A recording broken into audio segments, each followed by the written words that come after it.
నమస్తే, welcome to our channel. Jaganmohan Reddy పాదయాత్రను ప్రకటించిన సంగతి మనకు తెలిసిందే. మరి ఈ పాదయాత్ర 2027 చివరిలో కానీ 2028లో కానీ ఉంటుందని కూడా ఆయన ఒక స్పష్టత ఇచ్చారు. కానీ ఏడాదిన్నర సమయం ఉన్న తరుణంలోనే ఇప్పుడు ఆ పాదయాత్రకు సంబంధించి ఆర్థికంగా వైసీపీ పార్టీ సంక్షోభం ఎదుర్కోకూడదని చెప్పి ఆర్థికంగా పునాదులు నిర్మించుకున్నట్టు, దానికోసం ఏకంగా కొన్ని కమిటీలే నిర్వహిస్తున్నట్లు కూడా కొంత అంతర్గత సమాచారం. అసలు ఈ పాదయాత్ర ఏంటి, ఏడాదిన్నర తర్వాత చేసేటువంటి పాదయాత్రకి ఇప్పటి నుంచే ఇటువంటి కమిటీలు ఏంటి, ఇటువంటివన్నీ కూడా విశ్లేషించేందుకు మనతో పాటుగా ఉన్నారు సీనియర్ జర్నలిస్ట్ దుర్గకుమార్ గారు. నమస్తే సార్. నమస్తే మా శ్రావణి, మన వీక్షకులకు కూడా. సార్, ఒక రాష్ట్రంలో ఏదన్నా రాజకీయ పార్టీ తరపు నుంచి ఏదైనా అధినేత కానివ్వండి, ఆ పార్టీలో సీనియర్ నాయకులు, యువ నాయకులు కానివ్వండి, పాదయాత్ర చేస్తే అది చాలా ప్లస్ పాయింట్ అవుతుంది ఆ పార్టీకి అంటారు. సో ఇప్పుడు ఏపీలో చూసుకున్నట్లయితే జగన్మోహన్ రెడ్డి పాదయాత్ర చేస్తామని ప్రకటించినప్పటికీ ఇటుపక్క చూసుకున్నట్లయితే కూటమి నేతలు అటు పవన్ కళ్యాణ్ గారు కానివ్వండి, చంద్రబాబు నాయుడు గారు కానివ్వండి, లోకేష్ గారు కానివ్వండి చాలా స్ట్రాంగ్గా ఉన్నారు.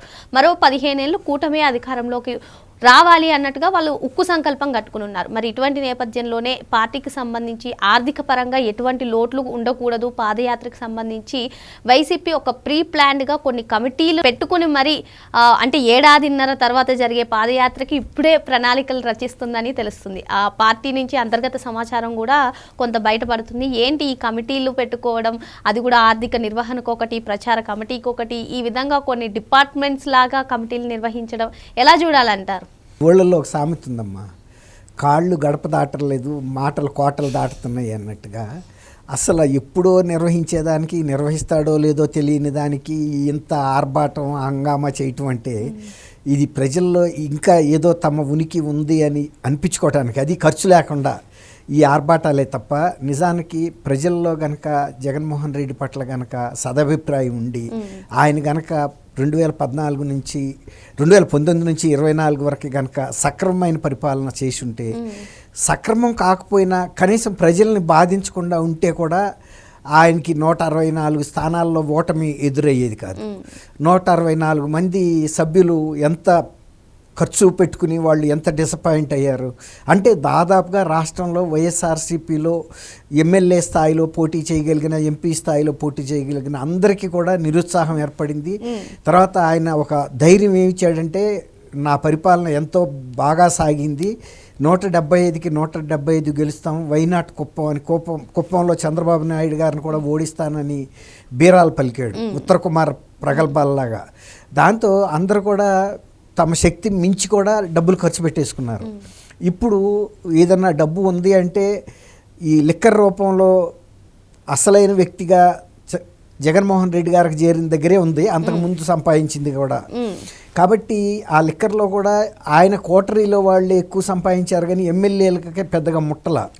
డైరెక్ట్గా తాడేపల్లి ప్యాలెస్కి అందిని, వాళ్ళు పెట్టుకున్న గోడాముడికి అందిని, అక్కడ నుంచి వాళ్ళు ఎన్నికలకి ఖర్చులు పెట్టారు, సిద్ధం లాంటి అనవసరపు సభలకు కూడా పెట్టారు. ఇప్పుడు అట్లాంటి ఖర్చే ఇప్పుడు ప్రతిసారి పాదయాత్ర సక్సెస్ అవ్వదమ్మా.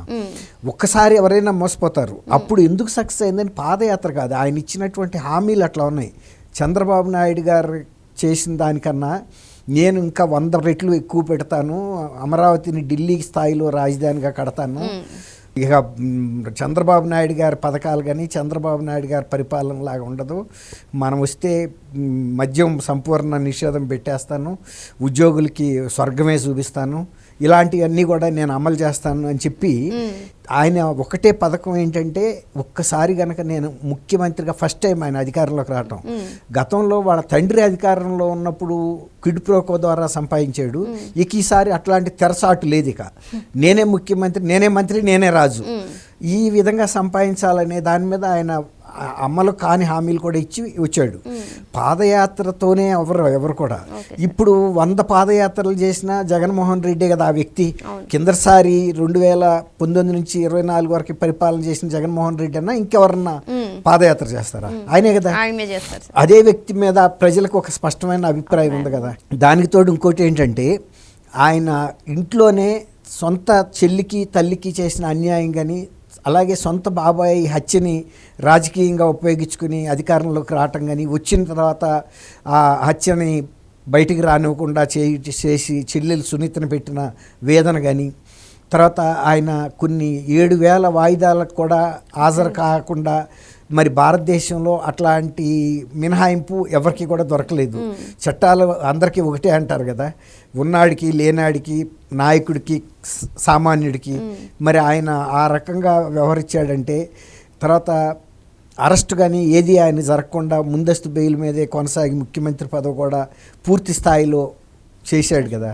రెండోది, ఆయన ఏదన్నా ఒక వర్గం ప్రజల పట్ల ఒక సానుకూలతగా ప్రవర్తించాడు అంటే అసలు ఒక వర్గం పట్ల కాదు కదా, ఆయన సొంత పార్టీకి ప్రయోజనం కన్నా కూడా వ్యక్తిగతంగా తను ఆర్థిక పరిపుష్టికే ప్రయత్నం చేసుకున్నాడు.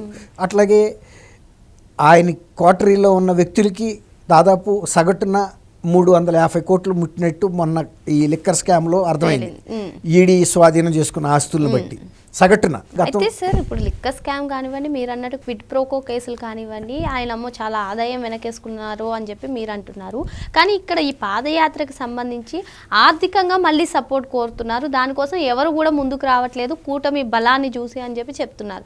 ఎలా దీన్ని బేరీజ్ వేసుకోవాలి? అదే కదమ్మా చెప్పేది. ఇప్పుడు ఆయన వ్యక్తిగతంగా సంపాదించుకోవడానికి ప్రాధాన్యత ఇచ్చాడు, కానీ రేపు భవిష్యత్తులో పార్టీకి అవసరాలు ఉంటాయి, పార్టీ తరపున మనం ఖర్చు పెట్టాలని పార్టీ తరపున ఏమి నిధులు ఉంచలేదు. ఆయన వ్యక్తిగత కోశాగారానికి మళ్ళించుకున్నాడు, పెట్టుబడులను రకరకాల రూపాల్లో పంపించేశాడు తప్ప పార్టీకి లేకపోతే రేపు పోటీ చేసే అభ్యర్థుల గురించి లేదు. ఇంకోటి ఏంటంటే, ఆయన ఒక్కసారి ఆయన లోపలికి వెళ్ళిన డబ్బులు ఇక బయటికి రావు.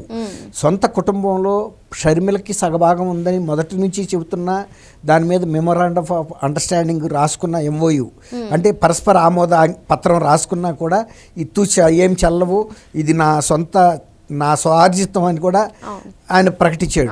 అసలు ఎవరన్నా అంతర్గతంగా ఈ ఆస్తి పంపకాల విషయంలో బహిరంగ లేఖలు రాసుకునే మీ ఉద్దేశం సొంత చెల్లికే నిధులు ఇవ్వట్లేదు, ఇంకా పార్టీకి ఏం ఖర్చు పెట్టారు? అదే చెప్పబోతున్నా. ఇవ్వడు. పార్టీ వాళ్ళకి అందరికీ వాళ్ళని ఎమ్మెల్యేలు చేయడానికి ఈయన నిధులు ఎందుకు ఖర్చు పెడతాడు? పెట్టుకుంటే మీరు పెట్టుకోండి, లేకపోతే లేదు. ఒకవేళ ఇంకోటి ఏంటంటే, ఆయనకి బాగా స్పష్టంగా అర్థమైంది ఇంకోటి ఏంటంటే, ఒకవేళ కనుక వాళ్ళు పెట్టుకోకపోతే కూడా నేను పెట్టను, నాకు పదవు అసలు అధికారం రాకపోయినా కూడా పర్వాలేదు. ఇప్పుడు షర్మిల విషయం ఉంది. షర్మిల విషయంలో కుటుంబ ప్రతిష్ట ఎంత మంట కలిసిపోయినా, ప్రజల్లో నా మీద ఎంత వ్యతిరేకత వచ్చినా, నన్ను ఎన్నుకోకపోయినా ఇదే కారణంగా, అంటే కుటుంబంలోనే నేను న్యాయం చేయలేని ప్రజలకి ఏం చేస్తాడని వాళ్ళకాళ్ళు అన్వయించుకుని అర్థం చేసుకుని నాకు ఓటైపోయినా పర్వాలా, ఎందుకంటే నా చేతికి చిక్కిన డబ్బుల్ని బయటికి వెళ్ళిపోతే అది బుట్టలో ఉన్న చేపలు, ఈ చెరువులో ఉన్న చేపలు, అవి దొరుకుతాయో లేదో తెలియదు. కాబట్టి నేను డబ్బులు ఖర్చు పెట్టి అధికారంలోకి రావటం కోసం నా సొంత ఆస్తి అయితే ఖర్చు పెట్టను, నా సొంత నిధుల నుంచి పెట్టను. ఎవరైతే ఎమ్మెల్యే పదవి ఆశించి వస్తారో వాళ్ళు పెట్టుకుంటారు, ఎంపీ పదవి ఆశించి వస్తే పెట్టుకుంటారు, లేకపోతే ఇప్పుడు ఆయన చేసే పాదయాత్రకి సంబంధిత నియోజకవర్గానికి ఆయన వెళ్తున్నారు, సంబంధిత పార్లమెంట్ నియోజకవర్గానికి వాళ్ళు వెళ్తున్నారంటే అక్కడ పోటీ చేసే వాళ్ళు ఖర్చు పెట్టాలంటారా? అది ఇప్పుడు ఆయన ఉద్దేశం అదే. ఈ కమిటీలు వేసే ఉద్దేశం ఏంటంటే, ఇప్పుడు నుంచే మీరు అట్లాంటి శక్తి కలిగిన వాళ్ళని ఎంపిక చేసి పెట్టండి, వాళ్ళని మనం అభ్యర్థులుగా ప్రకటిస్తామని చెబుతాము. కాబట్టి ఈయన వెహికల్స్తో పెట్రోల్తో సహా ఆడేపోయేసుకునేటట్టుగా కోరుకుంటున్నాడు. కానీ వాళ్ళకు ఒక అనుభవం చిక్కింది. 2024లో పోటీ చేసి ఆస్తులు అమ్ముకుని అన్ని రకాలుగా దెబ్బతిని ఉన్నారు. అసలు ఇంకోటి ఏంటంటే, ఇవాళ కూటమి ప్రభుత్వం మీద ప్రజలకి మంచి అభిప్రాయం ఉంది. తర్వాత ఆ మార్పు చూశారు. అమరావతి అభివృద్ధి చెందుతుంది, పోలవరం అభివృద్ధి చెందుతుంది, వాళ్ళ ఇళ్ల పక్కన రోడ్లు, వాళ్ళ కాలనీలో రోడ్లు, మంచినీళ్ళకి కానీ ప్రతిదీ. తర్వాత వాళ్ళ బిడ్డలకు ఉద్యోగ వసతులు ఏర్పడుతున్నాయి. దాదాపు 20 లక్షల కోట్ల రూపాయల పెట్టుబడులు ప్రైవేట్ పరిశ్రమల ఏర్పాటు ద్వారా రాష్ట్రంలోకి 20 నెలల్లో వచ్చినాయి. తర్వాత ఇంకా ఉన్న టైంలో కూడా అంతే స్థాయిలో వస్తాయి. ఇంకోటి ఏంటంటే, అసలు పరపతి అనేది ఆంధ్రప్రదేశ్ పరపతి 1924 మధ్యలో దెబ్బతింది. ఈ ప్రభుత్వం అనేక పెద్ద పెద్ద పరిశ్రమలను వేధించింది. అందువల్ల రావటానికి వాళ్ళు కొంచెం ఇప్పటికి కూడా భయపడుతున్నారు. మొన్న మధ్య వాళ్ళ పార్టీ ఎంపీ గురుమూర్తి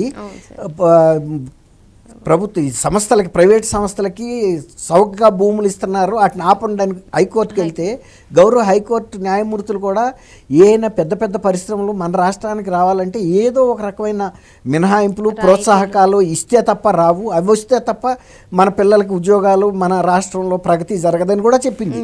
ఇండైరెక్ట్గా ప్రజలను కూడా ఎడ్యుకేట్ చేసింది. ఇలాంటి వాటిల్లో మీరు కూడా అప్రమత్తంగా ఉండాలి, ఇటువంటి ప్రగతి నిరోధకులు అనేక రూపాల్లో ప్రగతిని దెబ్బ కొడుతున్నారు. మీరు ఎవరైతే ప్రగతి ముందుకు వెళ్తారో వాళ్ళ మాట వినండి, కానీ వీళ్ళు వచ్చి చెప్పే ఈ తప్పుడు సమాచారాన్ని వింటే మన అందరికీ నష్టం జరుగుతుంది అనే ఒక పరోక్షమైన సందేశం కూడా దాంట్లో ఇమిడి ఉంది. కాబట్టి ఇవాళ జగన్మోహన్ రెడ్డి గారు ఏంటంటే తను ఎప్పుడో పెట్టబోయే దానికి ఇప్పటి నుంచి కూడా ఆర్థికంగా గట్టిగా ఉన్న వ్యక్తులు వాళ్ళ పార్టీ కాకపోయినా సరే ఎమ్మెల్యే టికెట్ ఆశిస్తే చాలు రానివ్వండి, వాళ్ళ మీద ఇదంతా తోసేసి తను పైసా ఖర్చు లేకుండా ఏదైనా ముఖ్యమంత్రి అవటానికి అవకాశం ఉందేమో ఒక ఛాన్స్. ఇప్పుడు కొండకి ఎంట్రీ కట్టారంటారు చూసారా, పోతే ఏం లేదు, వస్తే కొండ వస్తుంది. ఇది కూడా అలాంటి ప్రయత్నమే, అంటే విఫల ప్రయత్నమే అవుతుంది. కానీ అతను అట్లా అనుకోడు కదా, మనకు కూడా పోయేది ఏం లేదు, డబ్బులు వాళ్ళు ఖర్చు పెట్టుకుంటారు. తర్వాత ఈ పాదయాత్రకు సంబంధించింది కూడా ఏ నియోజకవర్గాల్లో పాదయాత్ర వెళ్తున్నప్పుడు ఆ ఫైనాన్సెస్ అంతా వాళ్ళ మీద వేస్తారు. ఈ రకంగా తను రూపాయి ఖర్చు కాకుండా అయితే ముఖ్యమంత్రి అవుతాడు, అవకపోతే పోయేదే ఉంది. అసలు పాదయాత్ర చేస్తాడో లేదో కూడా చెప్పలేము, ఎందుకంటే తనకున్న అవగాహన తనకుంది. ఇక ఈ అనవసరంగా నేను ఇంత శ్రమపడి చేసే కన్నా ఇక ప్యాలెస్లు ఉన్నాయి, ఎక్కడికి వెళ్తే అక్కడ ఆ ప్యాలెస్లో విశ్రాంతి తీసుకుంటే అయిపోద్ది, ఎందుకు అనవసరపు రిస్క్. అంటే అలివి కానిసాట అధికుడిని అనకూడదు కదా. ఇప్పుడు కూటమి పట్ల ప్రజల్లో మంచి అభిప్రాయం ఉంది, ప్రగతి జరుగుతుంది, తను చేసింది ఏంటో తనకు తెలుసు. కాబట్టి తను వ్యక్తిగతంగా ప్రజల్లో అతని మీద ఏం అభిప్రాయం ఉందో తల్లే చెబుతుంది. అసలు ఏ తల్లి అయినా ఎంత దుర్మార్గుడైన కుమారుడి గురించి అయినా కూడా చెడ్డమాట చెప్పదు. కానీ చెప్పక తప్పని పరిస్థితిలో విజయం గారు కూడా ఉండ విషయం ప్రజల ముందు పెట్టింది. ఎందుకంటే ఆమె కూడా చెప్పుకోవడానికి కొడుకే చెప్పుకోవాలి, కొడుకే విన్న పరిస్థితుల్లో రాష్ట్ర ప్రజలే నా బిడ్డలు అనుకుంది. అంత దాంతోనైనా కొంత స్వాంతన మనశ్శాంతి కలుగుతుందని. ఎంత కాలం అని ఆమె ఆ అగ్నిగుండాన్ని కడుపులో దాచుకోగలుగుతుంది? అటువంటి వ్యక్తి రేపు మళ్ళీ ముఖ్యమంత్రిగా వస్తే ప్రతి వ్యక్తి నెత్తి మీద ఒక అగ్ని కుంపటే, నిప్పుల కుంపటే పెట్టుకోవాలి. ఎవరన్నా నిప్పుల కుంపటే నెత్తికెత్తుకుంటారా? కాబట్టి ఇక అది వాళ్ళు ఆలోచించుకోవాలి. ఓకే సార్, మరో అంశంతో మళ్ళీ కలుద్దాం. Thank you sir. Thank you అమ్మ శ్రావణి, మన వీక్షకులు.